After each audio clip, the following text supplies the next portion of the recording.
বুধবার দুপুরে মেটেলি ব্লকের সোনগাছি চা বাগানের নয়া লাইন বস্তি এলাকা থেকে উদ্ধার হয় একটি ফিশিং ক্যাট বা বাঘরোল। যদিও সেটা মৃত অবস্থায় ছিল, মৃত বাঘরোলটি অনিল ঠাকুরের বাড়িতে পড়েছিল।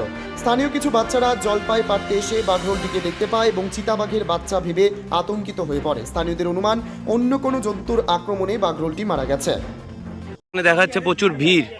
তো এটা কোথায় এবং কি হয়েছে এই জিনিসটা? এইটা সোনগাছি নারায়ণ বস্তি। এটা আমার বাড়ি অনিল ঠাকুর। এখানে হঠাৎ দেখতে পেয়েছে এরা, মানে একটা চিতাবাঘের বাচ্চার মতো একটা জিনিস আর কি।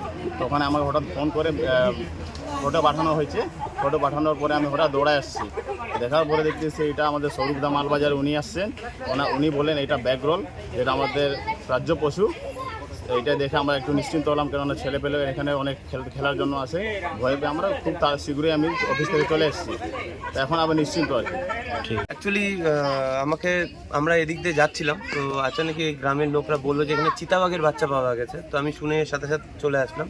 এসে দেখছি যে এখানটা অ্যাকচুয়ালি এটা চিতাবাঘ না, আমরা অনেক সময় ভুল করে থাকি চিতাবাঘের বাচ্চা বলে, কিন্তু এটা হচ্ছে বাঘরোল। বাঘরোল আর লেপার্ডের মানে ওদের যে স্কিন কালারটা একদম সেম টু সেম আছে, ওরকম ছাপাই হয়।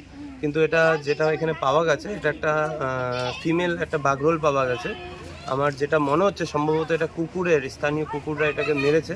তো মেরে এখানে পড়া ছিল। আর এখন যেহেতু জলপাই সিজন, বাচ্চারা জলপাই মানে নিতে এসে ওই বাচ্চাটাকে দেখতে পায় আর কি, ওই বাঘরোলকে দেখতে পায়, এবং বাচ্চারা সেই বাঘরোলটাকে সাইডে করে রেখে দেয়।